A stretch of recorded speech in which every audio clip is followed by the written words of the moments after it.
to address a few matters. I think we're in such a position now where we will be able to set some upcoming court dates to get this matter proceeding forward. We have been waiting on a KCPC evaluation to be done on the defendant. That has been completed. It is currently under seal. As procedure that is done standard in any type of case such as this. That matter right now is under seal. There's been a motion for the KCPC evaluation to be unsealed. Mr. Bartley, that's the main purpose for that is you wish to, if the court does set an evidentiary hearing and the other two motions, you wish to have that as potentially used in that. That's correct, Your Honor. Our intention is to have it for the purpose of those evidentiary hearings. I believe that it contains, without speaking about what it contains specifically, Judge, I believe that it does contain valuable information that the court would be able to use, particularly in the bond hearing in terms of coming to making the court's findings that are necessary to determine whether Mr. Stines is a good candidate for a bond in this case. And so I think as it pertains to the motion to dismiss, Judge, there's also some information in there that will go directly to some of the testimony that was given at grand jury. All right. And Mr. Steele, how long, you don't have to respond to that in regards to that yet. How long do you all have? Judge, you give us 10 days. I think we got it last week, so if you give us 10 days to respond to that motion. That's it. Thank you. All right. What I would like to do, though, is at least see how far we can get without addressing the pending KCPC evaluation issue. And the fact so the court has read that, so keeping that in mind. But we can address first the motion to dismiss the indictment. Your Honor, I will. Chief Royal Baptist, Your Honor. Your Honor, we filed a motion to dismiss on two grounds. Number one, under RCR 5.16,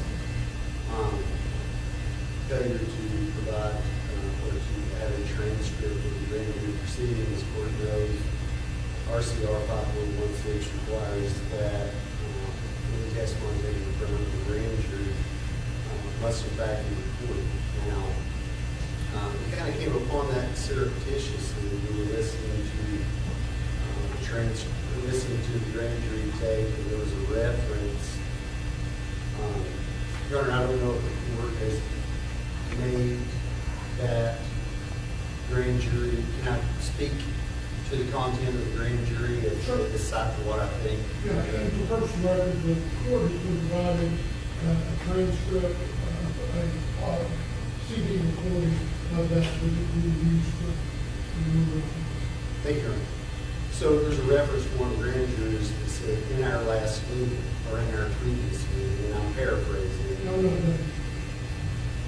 And so, at that point, we weren't aware of the previous grand jury hearing. And so I inquired on them. They did respond to me. The response was basically, well, we met with them. The purpose was just to get a subpoena for medical records. And the judge, I anticipate that was a response. But I guess, number one, what's odd about that to me is that I've done thousands of grand jury hearings, and if you want evidence brought to a grand jury, you usually subpoena back to the hearing. I mean, there's no reason you don't have permission from the grand jury to subpoena. You send a subpoena, and you subpoena the custodian to the hearing. And then the second piece of that concerns me is that even if we presume that is what was going on, and I don't know, there's no recording, but if we presume that's what's going on, unless there was some sort of, telepathic thing going on, there had to be statements made to the grand jury that said, hey, this is this case, this is what we know, and I think the Commonwealth was making the distinction that, well, if you don't come in and raise your right hand and swear, it's not testimony. Well, actually, the distinction is sworn testimony and unsworn testimony. And I'd submit to you that the only way to if you're asking for a subpoena and you're basing that on some sort of probable cause or evidentiary standard that you want the grand jury to consider, which is the only thing that makes sense, you have to tell them something. They didn't walk into the grand jury room and say, just look at each other, and the grand jury said, hey, we'd like to correct this thing. Now, I will say this, I do agree with Commonwealth and their legal advice to the grand jury, and the grand jury deliberations do not have to be transcribed. But whatever was said to the grand jury, accused them to ask for or form their basis for asking for medical records, Judge, I think that should have been recorded, so we would have that available. And I think 5.6 requires it, and the remedy is that employee shall form a motion to dismiss. I can address the other area, Judge, or okay. And the second area, Judge, I don't really think Kendra, that may need an evidentiary hearing. It may not. I mean, I'm not sure. Well, I'll leave that to the Commonwealth as to the response to that. But in terms of the other portion, You're talking about the statements made during the presentation. yes, sir. As to the second portion of my motion, it's based upon Commonwealth v. Baker, and Mr. Cox actually handled Mr. Baker in that case. We all know it in the prosecutor's community is the aluminum bat case. Detective goes in and testifies and says, basically there was an aluminum bat used, this woman used an aluminum bat. In reality, it was a wooden stick or something like that. And in that case, the following conviction and appeal based upon that testimony being misleading, the Supreme Court sent back and said, look, if you give evidence to a grand jury, you get misleading. And the bigger debate really seems to be after that, is it rise to prosecutorial misconduct, which should stand with prejudice, or is it not? And to me, that falls into the without you representing the grand jury.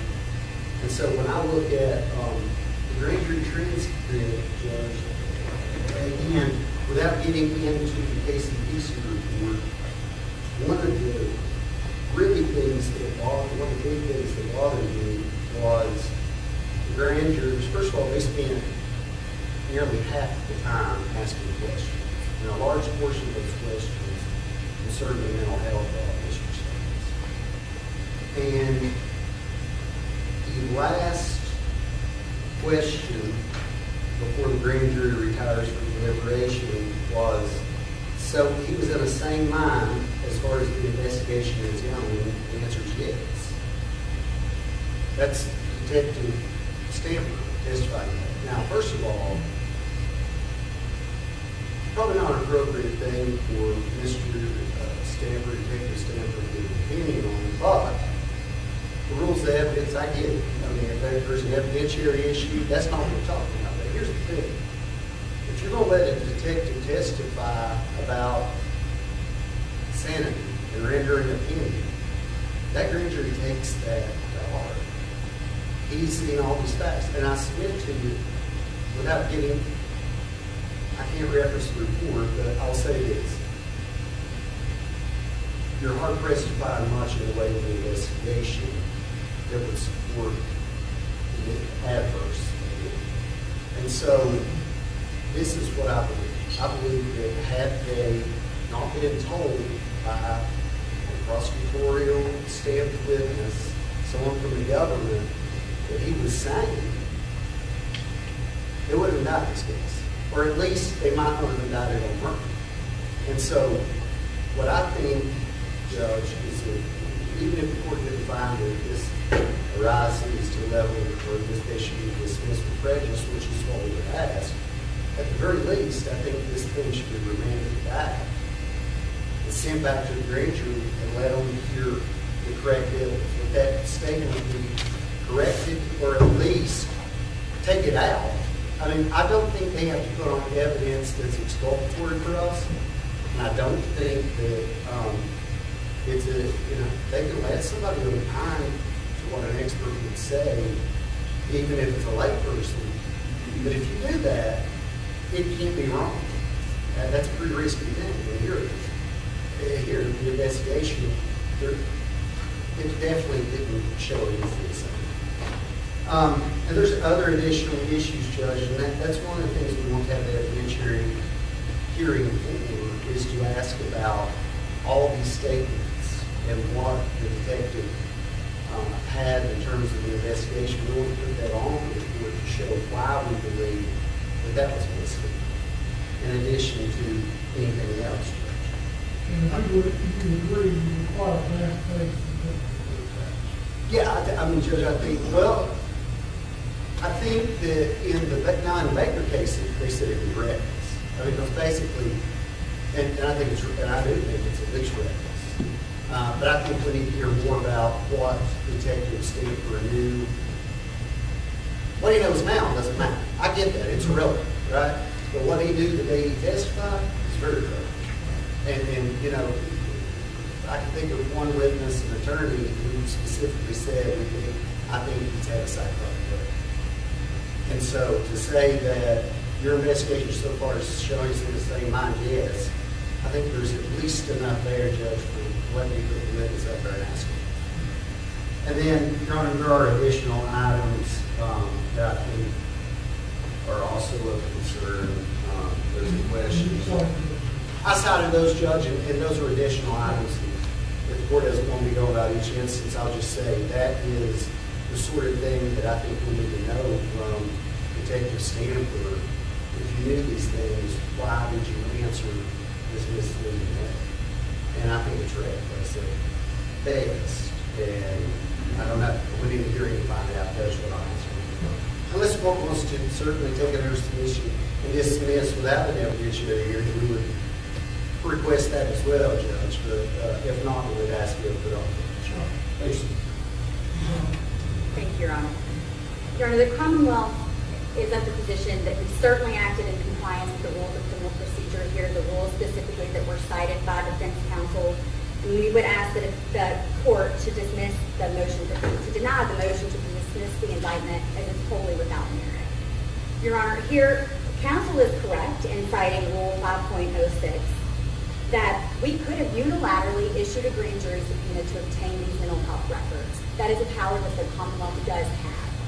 However, in taking an extra step in the interest of transparency, as the grand jury is an independent investigative body, and to ensure that there was no argument that we were usurping our grand jury subpoena power, we appeared before the grand jury on October 17th of 2024 without a witness, specifically to ask for these mental health records from two different providers for the defendant.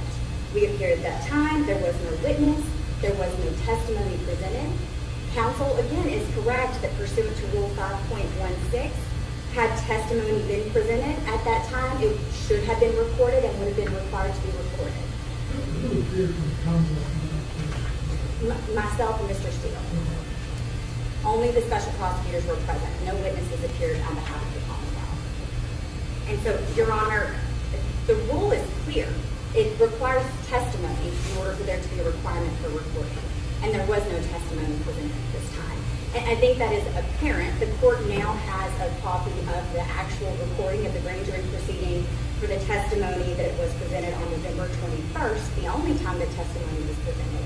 And I believe a review of that testimony, some of which is referenced in the Commonwealth's response that has been filed, will show, based upon the questions that were lodged by the grand jurors, the only thing that was requested at that time were this grand jury subpoenas for those medical records. I think that's reflected in the context of the recording of the grand jury presentation.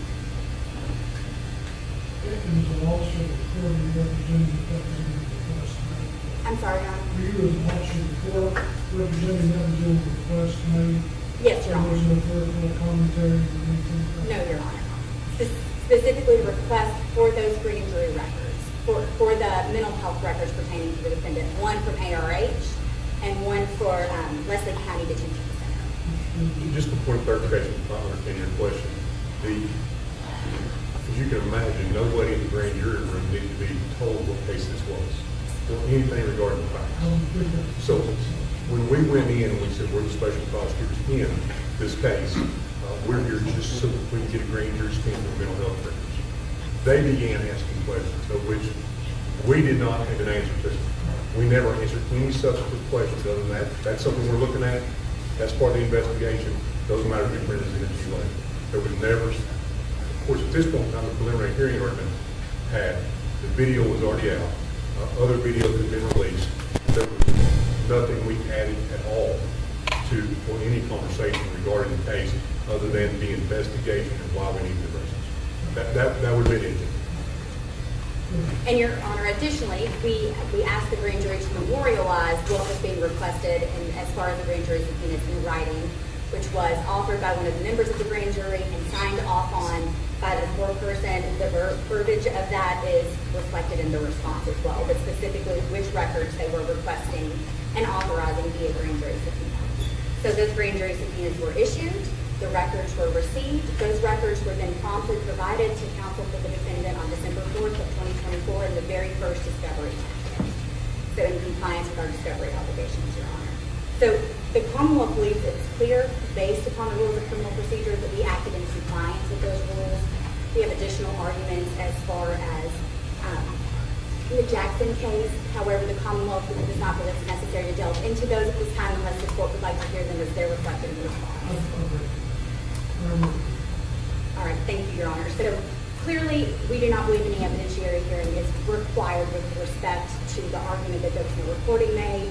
That is apparent from the recording that the court already has, so no evidentiary hearing is required. As far as the second argument, turning to the actual content of what transpired and what Detective Stamper testified to and the questions that were asked during his testimony to the grand jury in November.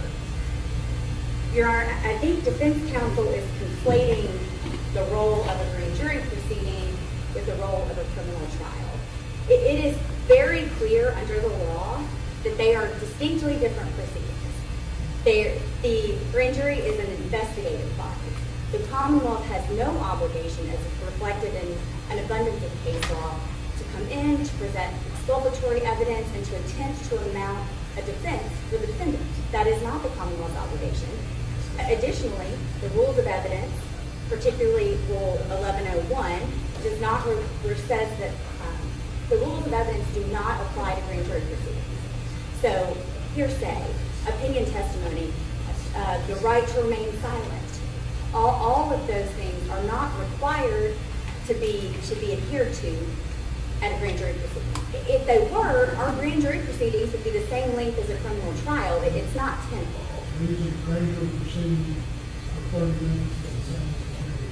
Exactly, Your Honor. And so I believe counsel's arguments are confusing the two, the purposes of the two. You know, hearsay is presented routinely in grand jury. Opinion testimony, such as Detective Stamper's testimony, is presented routinely in grand jury. These are commonplace and they are permitted under the law. You would agree that you can't be intentional with this? Absolutely, Your Honor. Certainly. And, Your Honor, the Commonwealth is of the position that an evidentiary hearing is not required. Everything that transpires when testimony was presented to the grand jury in November is captured on that grand jury recording. The Commonwealth cannot conceive of a reason to haul witnesses in to talk about what transpired because it's on that recording, Your Honor. And so we do not believe that an evidentiary hearing is required. Or is required, sorry, Your Honor. So, Your Honor, again, the court has that grand jury recording. We would ask that it be filed under seal as it was a grand jury proceeding. And we would ask the court to deny the defendant's motion to dismiss the indictment in its entirety without any necessity of an evidentiary hearing. And we would rely on our plea and submit it as well, Your Honor. Thank you. Just briefly reply. Yeah, so I mean, I haven't put anything. I said it to the judge. I understand we're talking about rules of evidence. The reason I cited to the issues where there were things that normally wouldn't come in is because there were instances throughout the grand jury when the witness was about to answer something the grand jury asked for and it was shut down. I was contrasting. Oh, I get that, Judge, but my point is this. put that into context with what they let testify, then I think ultimately, Judge, we put on that evidence will show you that this grand jury is misled. I mean, the state alone, to be honest with you, the state alone rendering opinion on standing is, in terms of, I get you don't have to be an expert judge, but if you say it, you can't miss it. And then, so I'm not asking the court to look at whether things should have been admissible or not. That, I'm not at all. My point is that the grand jury is an investigative law, and they don't get to dictate what they hear if the grand jury's asking for additional stuff. So in other words, if they ask a question and it's germane, I'm talking about relevance, but if it's germane, it's their grand jury. It's not called a jury. They're the investigative body. And so the reason I cited to the things that I thought should have came in is that it contrasts with other things that I think they asked and never got told because the questions were retained. And that's why we're asking for the Frankly, I should have talked about 20,000 cases being presented to a grand jury. Sure. I would listen to the recording. And Your Honor, if the Commonwealth may, thank you. I would like to make a distinction. The Baker case, we're talking about misleading to the extent of an aluminum bat versus a wooden stick. I don't think, there's nothing even alleged in the pleadings, even if you take everything in the pleadings that's been said today by defense as true, that would be tantamount or even close to that, Your Honor. You know, as far as the mental state of the defendant at the time of the offense, that wasn't even an issue at the juncture of grand jury. That hasn't been raised since by defense counsel. So, Your Honor, again, I don't believe that those arguments are well taken. We would ask that you deny their motion to dismiss in its entirety. All right, now I'll give you more on that. One, if I need to hold an individual hearing, if not, I'm more appropriately distribute that. After we got the seal last night, place that under seal at the conclusion of the hearing, and then take a copy of it with me to review the purchase. Yes, sure. All right, next we'll go to Bond. Yes, Your Honor. Okay. Again, Gary Bartley for Shawn, Stines, Judge. And we filed our motion for the court to, it's been back quite a ways now that we filed that, but we did ask the court to kind of hold It's off. not a, I know that's particular things. I think by pursuant to criminal rule 440, I believe it is, we're entitled to an evidentiary hearing. I think it's going to be necessary for us to bring witnesses. We have some witnesses lined up. And I think it would be necessary for the court to hear that evidence and make its findings on whether there are several factors by statute that the court has to consider when determining whether bond is appropriate. And there's an added level here, and I anticipate the Commonwealth will argue that Mr. Stines is not entitled to bond because of the way that this case is charged. Okay, so in that situation, Judge, they're going to have to put on proof. It's actually their burden to show the court if that is in fact what they argue, and I don't know, I'm just anticipating, but it is their burden if they're trying to preclude him from bond at all to put on proof that guilt is evident or the proof is essentially, there's great evidence of the proof, right? And so I can anticipate what those arguments are going to be. I can anticipate all of that, Judge. But I think given what we know, and again, without putting any of that on the record today, given what we know now, I think we'll have a heck of an argument on bond. What would be your proposed bond in light of the circumstances? Absolutely. And given what his income is, given what he's able to post, and I think that's what the statute requires the court to look at, is what he could reasonably post. We would propose. Public safety is a factor also. Absolutely. There are several factors, Judge. I just think that in terms of what the amount would be, the court has to look at what he could reasonably post if he is in fact entitled to a bond. So our proposal, Judge, would be $50,000 cash or property with any non-financial conditions that the court would require of him. The court could set a host of non-financial conditions, Judge, as you well know. However, I think that given Mr. Stines, and again, without waiving any of our, any of our ability to put on proof, I would ask the court to take a look at the fact that he is, the lowest possible risk level that one human can be in terms I'm of his gonna stop you pretrial for a service. second. Pretrial risk assessment, with all candor to all parties, Sure. is something that, as a prosecutor, now as a judge, I don't have the utmost faith in. I understand, Your Honor, but it is also something that the statutes require the Understood. court to take a look at. And there has to be some other evidence that the Commonwealth can put on, or some other evidence in front of the court that he would be a flight risk, that he would not return to court, that he would be a danger to himself and the community. And again, I think that's why it's important for us to be able to put on proof and to be able to put on some of the stuff that's in that case of peace to the court. I think that when we are able to show the court what's in there versus, all the other things, I just don't think there's anything to show that he's a flight risk. There's nothing to convince the court that he would be a danger to himself or others. And I understand why we're here, judges. I get that. But the courts have said consistently, and it's, I believe, the Abraham case, that you have to look at something other than the charge. I It has to be understand, something else, right? We can't just look at the charge defense. but that can be factored in. Absolutely. So, Judge, I think we're going to need that testimony and we're going to need that report. I would ask the court, again, without waiving anything, I would ask the court to consider setting a bond. The court, of course, can do that at any time. And that would be our requested bond, $50,000 cash or property. If the court wants to hear just a little bit about what we would put on, again, Mr. Stines is a member of this community for his entire life, born and raised here. He has a great deal of family support through all of this, as the court can see. He has a wife and daughter that he can still go home to today. He was a member of law enforcement for basically his entire adult life, up until the point of his arrest. He's a respected member of law enforcement, a respected member of the community, and frankly, Judge, everything we've learned about him since then corroborates that. And I would have testimony to that effect. There's no evidence that he would be a flight risk. Nothing. He has no failure to appear on his record. He has no, property in the Bahamas that he can run off to. There's nothing.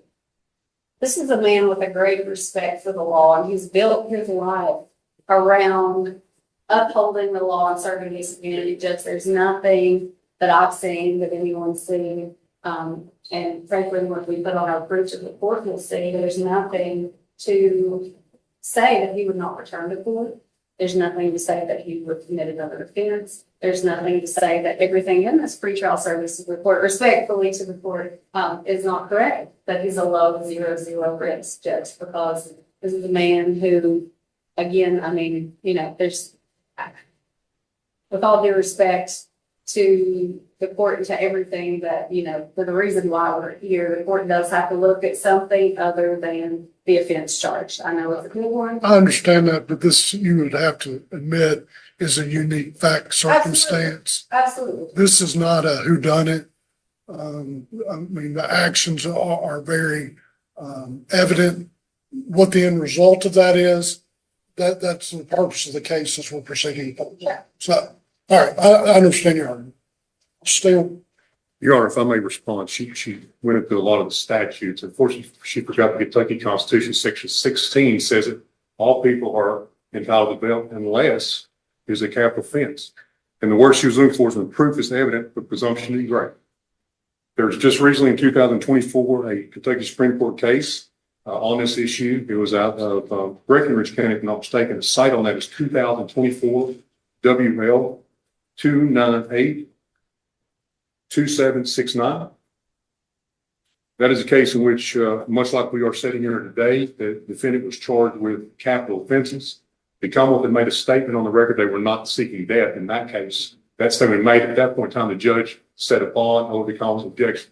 The Commonwealth then filed an appeal on that issue. Supreme Court come back and did the exact analysis they're asking you to do. And basically, what he did in the community, what he did is irrelevant. The only thing that's relevant is, in fact, the charges themselves. And the Supreme Court said, if you are charged with a capital offense, you are not entitled to bail. And they overturned a circuit judge and sent it back to no bail. So there's a case already up that the Supreme Court issued last year. I gave the citation for it. And the case number on that is, or the case name on that one, I don't think I gave you that, is Commonwealth versus Rodney Jones. And Judge, there's enough in the record already. You can take judicial notice. That's why the Commonwealth introduced the video here in the preliminary hearing. Right. It's very clear what happens in the preliminary hearing. They were counsel of record at the time, so there's not an issue. They did cross-examination of that. The record is very clear. The video is very clear. And Mr. Stein, in fact, took the life of Mr. Mullins. So that's all that's required. Even under the case law, the Constitution, he is not entitled to bail. Right. Your Honor, if I could Sure. briefly respond. I do have a piece of case law I can cite here, Judge. It's Burton v. Commonwealth. It is an older case. It's 212 Southwest 2nd, 2010, Judge. It does show that the court can take into consideration the mental state of the defendant when setting bond in a capital case. So if this case was basically where evidence introduced in a hearing on motion for bail showed defendant to not be guilty of murder, but only voluntary manslaughter, in the event that the jury did not find self-defense, the proof of guilt was not evident, nor the presumption, right? So I think the court can take that mens rea into consideration and that mental health evidence into consideration, which is again why we want to be able to introduce that. All right. Thank you. In response, Steve. Judge, I believe the case law cited speaks right to the issue. All right. All right. As with the other issue, like I said, here's what I'm going to do. Mr. Steele, you said that you all would file a written response on the KCPC evaluation within 10 days. So, On a motion to unseal? yeah. Yes, Your Honor. Why don't we do this? If anybody wishes to submit case law or supplement anything in regards to the pleadings on all three of these matters, if both sides will do it simultaneously within 10 days. Within 10 days, Your Honor? Within 10 days. Yes, Your Honor. Yes, sir. And then that'll give us time. I'm going to try and expedite rulings on this, and then we can start looking realistically more at setting a next hearing. And I think once we get these initial matters addressed, we can then start realistically looking at potential trial date Yes, Your Honor. for all parties. So One thing, Judge, Sure. can we do 10 days from Monday, since today's kind of shot next 10 week? days from, why don't we do this? 2 weeks from today. Yes, Your Honor. That work? Yes, Your Honor. Yes, sir. Or you want the weekend and add one more Monday? I'd Mostly rather, your motions. I'd rather under promise and over deliver, Your Honor. All right, why don't we do this?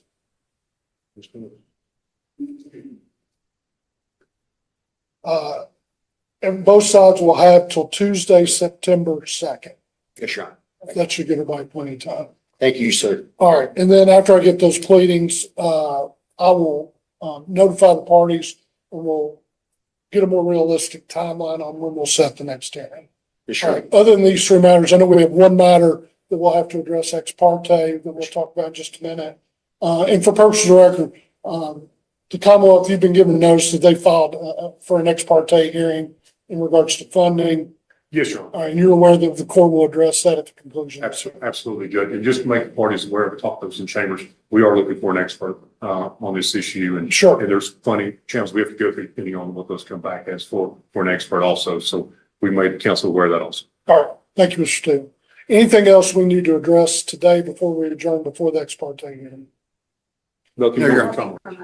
All right, ladies and gentlemen, pursuant to the rules, what we're about ready to have an ex parte hearing in regards to one matter. I'm going to be in recess for about 5 minutes to give time for the courtroom to be cleared. Obviously, defense counsel and the defendant will be able to remain for that part of the hearing. Yes, Your Honor. Thank you, Your Honor. We'd like to speak. What's that? Yes, Your Honor. We wanted to talk to him for just a minute. Yeah, absolutely. Thank you. All rise. Thank you.